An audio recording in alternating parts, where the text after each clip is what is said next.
What is up everyone, jrafaelaflores here, and today I'm not wearing black kasi wala, mas may accent if mag-orange ako, and then orange is my favorite color, and then it also represents happiness. I think, I'm not really sure. Anyway, for today's episode, we're gonna review and unbox the 7Artisans 55mm 1.4 for the Canon EOS-M series. 1.4. 1.4. Wala na tong laman.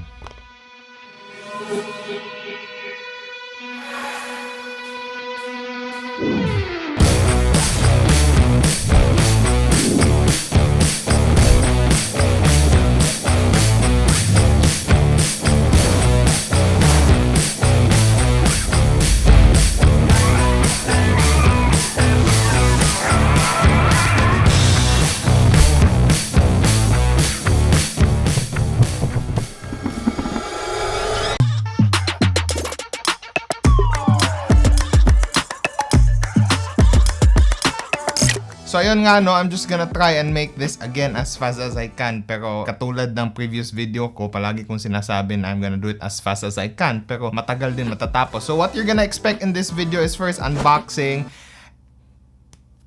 Ano pa ba? Key features, the build quality, sample images, sample videos, and of course some b-rolls, some montages by yours truly. And without further ado, let's proceed to the unboxing.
So we're done with the unboxing. I'm just gonna talk about the key features and the build quality of the 7Artisans 55mm 1.4 manual lens for Canon EOS-M mount. So first, 55mm is a perfect focal range for me lang ha, for portraits, for b-rolls, to get that compressed image. Kumbaga, kung gusto nyo talaga yung mga bokeh, 55mm, 50mm is just the sweet spot. That's for me, for an APS-C sensor. So that's roughly around 85mm siguro, if I'm not mistaken. So yun, the build quality of this is heavy. It weighs 385 grams. So kung gusto nyo magpa-bicep, pwede na to. Like 100 reps, 50 sets, pwede to talaga. You have the lens cap, which is steel, aluminum, metal, I'm not really sure, but so that's one. You have the rear cap, which is just plastic. You have the mount here, which is pure metal as well. And of course, the glass looks clean and nice. Look at that.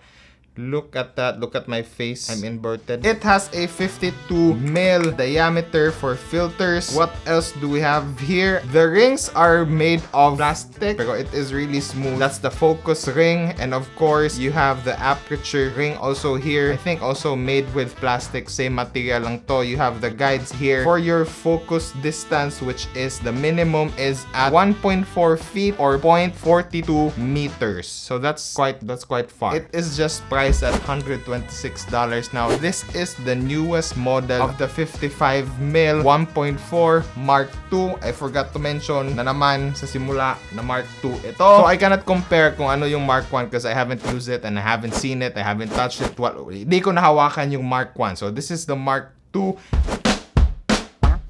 So now what we're gonna do is I'm just gonna show you some sample images. It's the same picture pero iba-iba yung settings natin. The first image is at 1.4 80 shutter speed with an ISO of 100, and as you can see, blurry background, the subject is really compressed at this point. And the next image is at 2.8, still at 80 shutter speed, ISO at 320. Pinataas ko ng kaunti because the light is starting to get dark. Basta dumidilim na siya, so here you go. And yan yung image ng f2.8 at 1/80th second siguro shutter speed, 320 ISO. The next is at f4 at 1/40th of a second of shutter speed and at 400 ISO. You can now start seeing yung mga compressed, mga bokeh blurry background ni na Hulk and Iron Man sa likod is medyo nawawala na. So the next shot that I've took is at f8 shutter speed at 1/10th of a second, 400 ISO. Right now you can see na medyo sharp na talaga lahat, di ba? And finally, the next or the last image is shot at f16, 1/6th of a second at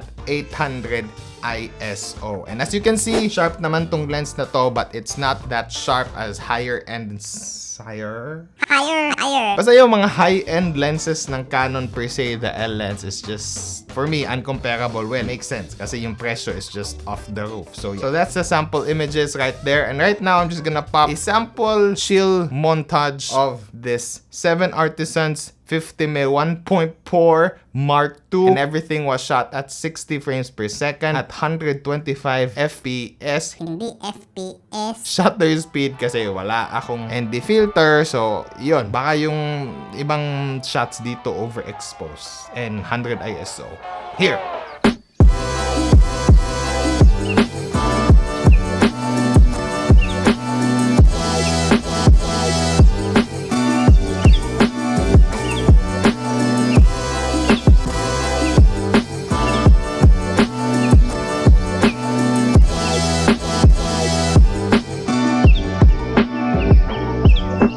I think that's it for this 7Artisans 55mm 1.4 Mark II for Canon EOS-M mounts. And now it's time for the pros and cons. Personally lang, this is my take on my pros and cons. Kaya nga ako nag-review eh. Let's just do cons first. Cons is... Wala, naghahanap ako ng cons. If nasanay ka sa autofocus na lens, this is not for you kasi this is my first full manual lens and medyo nahihirapan ako mag-adjust, pero I'm kind of used to using manual na lang. Next is the lens cap. I wish they could have done better kasi it is secure pero I just don't like the feel of these types of lens cap. The rear cap, that's the usual rear cap, so I'm good with that. So I think those are just the cons of this lens right here.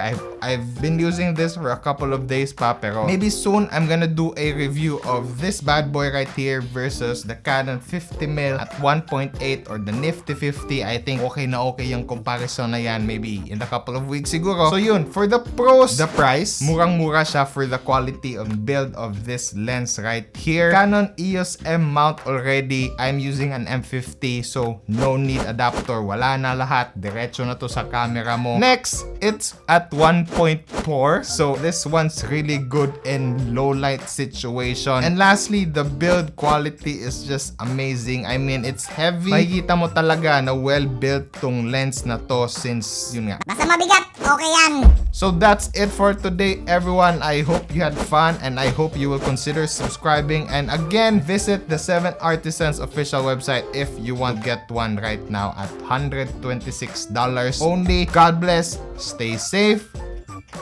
Peace. Saan ba yung ano? Ito yung ano, 50mm ng Canon 1.8. Weight-wise, big difference. Ito, mahahagis ko lang to kahit anong gagawin ko kasi magaan. Ito, I'm pretty scared. Pero the price is similar. So yeah, soon I'm gonna do a comparison of these two right here.